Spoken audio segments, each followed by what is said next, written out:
काँग्रेसचे आमदार अस्लम शेख आपल्याबरोबर आहेत. अस्लमजी, खरं तर बॅलेटवरती निवडणुका घ्या, सातत्याने तुम्ही आता विरोधक जे आहेत ते प्रश्न उपस्थित करतात, परंतु ज्यावेळेस लोकसभेमध्ये म्हणजे तुमचा विजय झाला त्यावेळेस EVM वरती का शंका घेतली नाही असा प्रश्न जो आहे तो सत्ताधारी उपस्थित करतात. नाही, 2014 पासून निवडून आलो त्या टायमापासूनच आम्ही बोलतोय की बाबा तुम्ही हे बॅलेटवरती आणा. आणि जगात जेवढे मोठे देश आहेत जे फारच प्रगती केली, आपल्यापेक्षा पुढे आहेत, ज्यांचे सॅटेलाईट पण आपल्यापेक्षा 10 पट जास्त आहेत, तेही बॅलेट पेपरवरतीच घेत आहेत ना. म्हणजे आजच्या तारखेमध्ये टेक्नॉलॉजी कुठल्या लेवलवरती गेली त्याला समोर आपल्याला ठेवूनच सगळे निर्णय घ्यावा लागणार आहे. मला वाटते आज टेक्नॉलॉजी या लेवलने एकमेकांचा हॅक करू शकतो, किंवा मोबाईल तुम्ही जर माझ्या हातात दिलं किंवा कोणाच्या नवीन मुलाच्या हातात दिलं तर 5 सेकंडमध्ये तुमचा सगळा डेटा निघून जातोय. तर जे होण्यासारखं आहे त्याच्यावरतीच चॅलेंज येऊ शकतो ना. बॅलेट पेपरवरती आला तर असं होणं शक्य होणार नाही. खरं तर विरोधक तुम्ही आज शपथ घेत नाही आहेत, आमदारकीची शपथ घेण्याचा आजचा दिवस आहे, परंतु तुम्ही सगळ्यांनी बहिष्कार टाकलाय.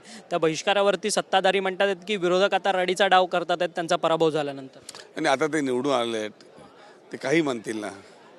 आणि त्यांनी सगळ्यात जोर कसा लावला होता तुम्ही सगळं बघतच होते. आता ते जे म्हणणं ते खरंच असणार ना. आता देशामध्येच जे सत्ताधारी जे म्हणत आहेत, चाहे दिल्ली किंवा इथे, तेच खरं आहे. विरोधकांचं गला घोटायचं कामच चालू आहे ना.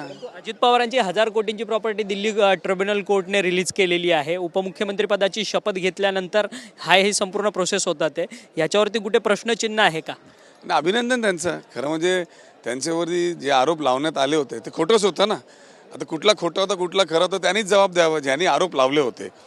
आणि आता त्यांनीच क्लोजर दिलेलं आहे, तर त्याच्याबद्दल माझ्यापेक्षा चांगलं तेच बोलू शकतं. पण अजितदादाचं अभिनंदन, एवढं त्यांना त्रास देण्याचं जे काम झालेलं ते कुठेतरी आता ते त्याच्यातनं बाहेर निघाले. मुंबईत काँग्रेसची पिछेहाट झाली आहे. खरं तर जेवढे तुमचे आमदार पूर्वी मुंबईत होते तेवढेच जिंकून आले, त्याच्या पुढे काँग्रेस वाढलेली नाही आहे.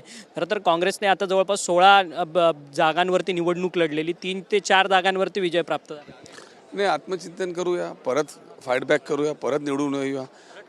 हार जीत तर होत असतं, पण आपल्याला काय ताकद लावणी पुढच्या तयारी करायला लागतं.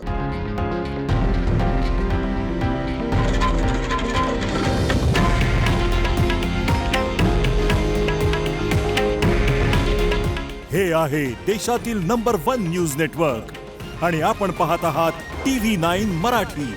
काळजी तुमची, हित महाराष्ट्राचं.